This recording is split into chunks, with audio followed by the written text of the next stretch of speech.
Fuji and I are gonna set up the irrigation for our pepper bed that we just planted and our sweet potato bed.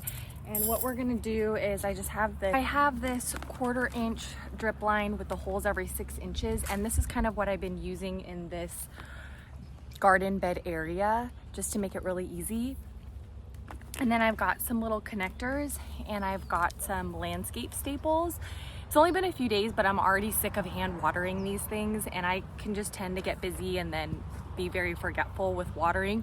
So learning how to do irrigation has been so important and such a time saver for me and a plant saver, because most of the time if something dies, it's because I forgot to water it, to be honest. And now we're getting some really hot days. It's still cold in the evenings or in like overnight, around like 50 degrees, but during the day it's becoming pretty sunny and it's around like 69 to 74 degrees. So I'm going to show you what I use to do the drip. I spent a lot of time researching irrigation videos and I got really overwhelmed because I would see these elaborate setups and then I would want to like redo all of my irrigation because I was like, oh, but I don't have that drip line, but I don't have this, but I don't have that. And then once I figured out how it kind of worked, it made it fun. It's kind of like Legos, like you like connect the little pieces and you can set it up however you want. There's really no rules and you can change it. So it's not permanent. So you don't have to do anything elaborate or have this grand plan or anything like that. Gotta watch him.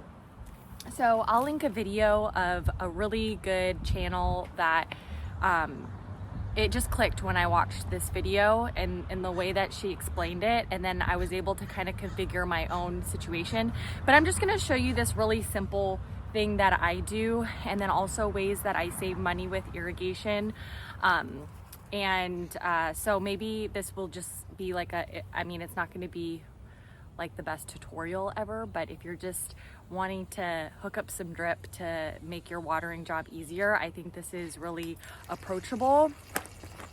So first thing I'm gonna do is I'm gonna get this drip tubing that's got the holes every 6 inches, and then I'm gonna get this little tube and this little connector piece here, and then I'm gonna put the little connector piece in here, and then I'm gonna go over to, I always forget I have one of those little hole punchers, but I always forget to bring it with me and I never want to walk all the way back to grab it. So I usually just use one of these landscape staples, and then I poke a little hole in the black tubing, and then I stick this thing in the black tubing.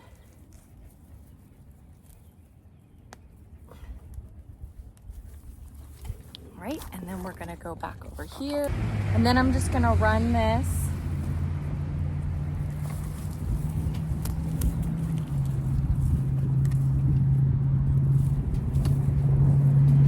down this bed, and I'm gonna put a landscape staple every so often. Where's my dog? Where's Fuji?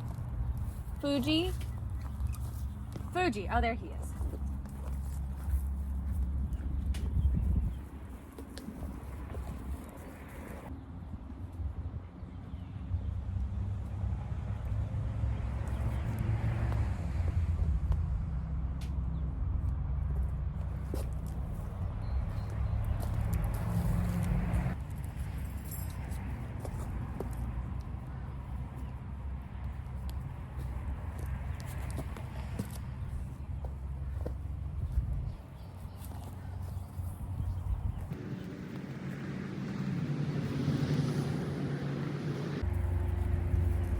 And then at the end here, I'm just gonna cut this and put this little stopper piece at the end.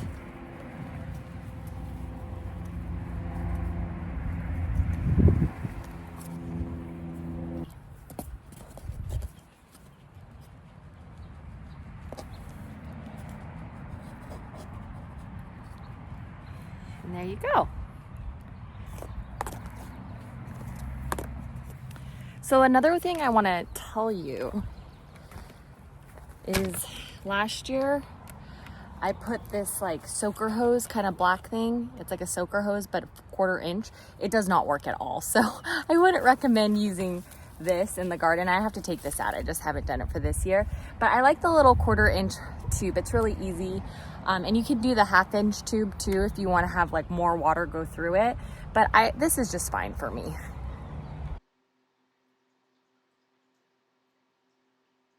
One of the reasons why I wanted to share this process is because when I first moved to the property, I paid somebody to help me set up the irrigation in our garden beds in the back, and they basically used the black tubing with the like fountain sprinklers back there.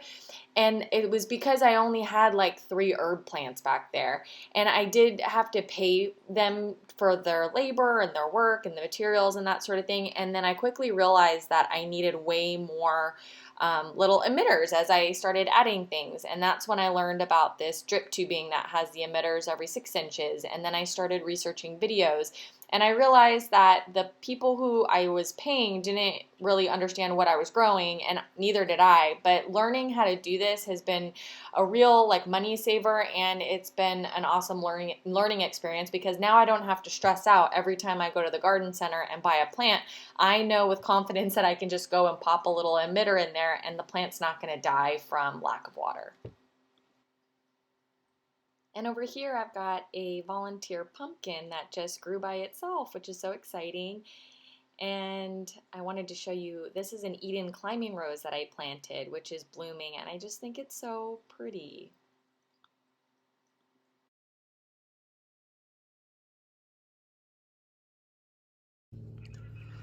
So this is our main irrigation station, and we just started turning on the irrigation maybe like 3 weeks ago, because it's been on and off kind of raining or drizzling, but now it's kind of getting hot. So I'm gonna test everything, and I'm gonna check my irrigation just to make sure everything is working properly. So I'm gonna just go here. I'm not the best at working this thing. I'm still learning, but it's good enough for now. So I'm gonna do enter manual, stations all. Okay, so station 1 is our grass, and it's going for 5 minutes. We just upped it from 3 minutes to 5 minutes. And this is for this half of the grass. So I'm just gonna make sure that it's like got some decent coverage and that all of the little sprinklers are working.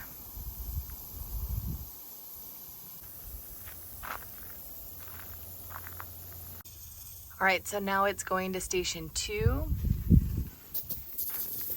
And this is for this side of the grass. And then the cosmos that we just planted, I haven't been really watering those even by hand.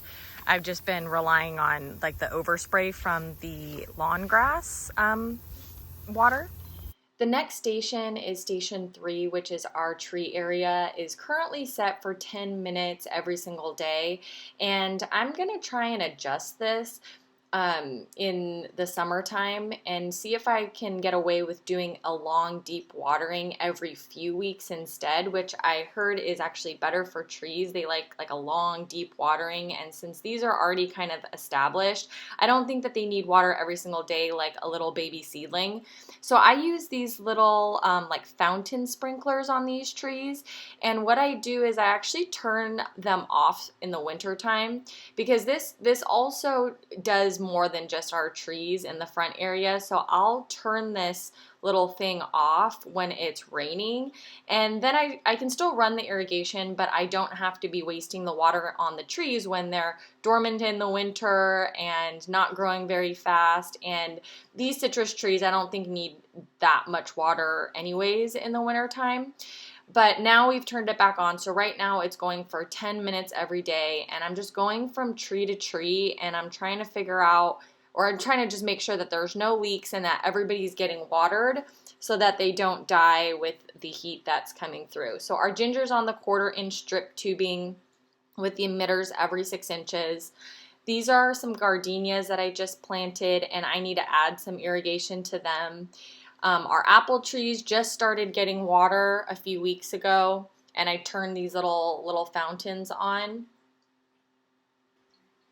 The difficult part about this orchard tree area is that I have some tropical trees that need a lot of water, and then I have some more drought tolerant trees, which I think the citrus needs less water than the tropical trees like the guava and the mango. But I only have so many stations that I have to work with, and I don't want to redo it right now. So right now I'm just trying to take some of the workload off of myself by getting some help watering. And once I really understand the topic, I can just like slowly make adjustments here and there. But so far, everything looks like it's getting watered.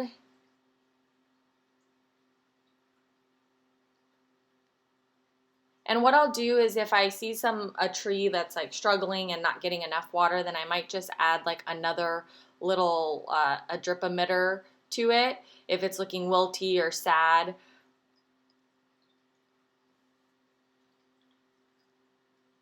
And look at our little teddy bear sunflower. We started those from seed in the 3/4 inch soil blocks. Very exciting. So now we're gonna go around to our front area, and this also gets tricky because these aren't trees.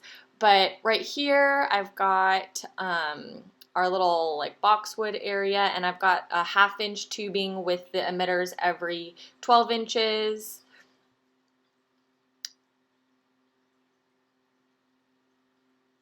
And then over here, this area has our drought tolerant plants. So I put this little nozzle guy so I can turn this off if they don't need any more water. So I did that just to try and save some money without adding another station. And then over here, we're going to, I want to eventually plant all this up, but I'm making this area into like our perennial eggplant and pepper bed, or at least I'm trying to this year. So I've got the 1/2 inch tubing over here with the emitters every 12 inches. And I pulled out the pepper plants from last year and I put them over here to see if I can get them to come back. And I'm checking this and looks like there's a leak. So I think the issue was that the black tubing going to that little valve guy, I don't think it fit properly. So I just got a little bit more of the brown tubing. And then I got a connector piece, and now I tested it again and it's not leaking. So I'm super glad I checked that because I do not want to be wasting our precious water if I don't have to. Okay, yeah, so the irrigation's still going on, so it's not leaking anymore. This is one of those ones with the drip emitters every 12 inches, so I'm using this here. But yeah, this is kind of what I'm working with. I'm just kind of trying my best, not perfect, but it works for now, and I'm just trying to kind of improve, you know, as I go with everything I try.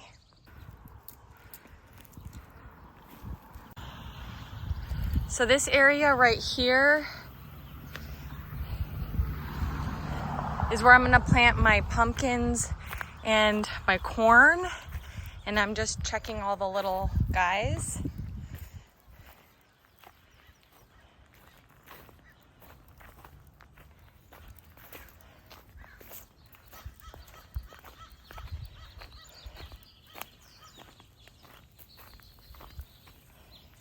And this one is controlled by that timer right there.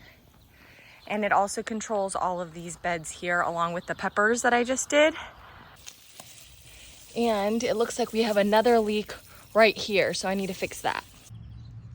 So it looked like this thing like broke off somehow, so I just put another one of these little ones where you can turn it on and off. And we're done. And look at that. Everything is getting watered. So thank you so much for watching.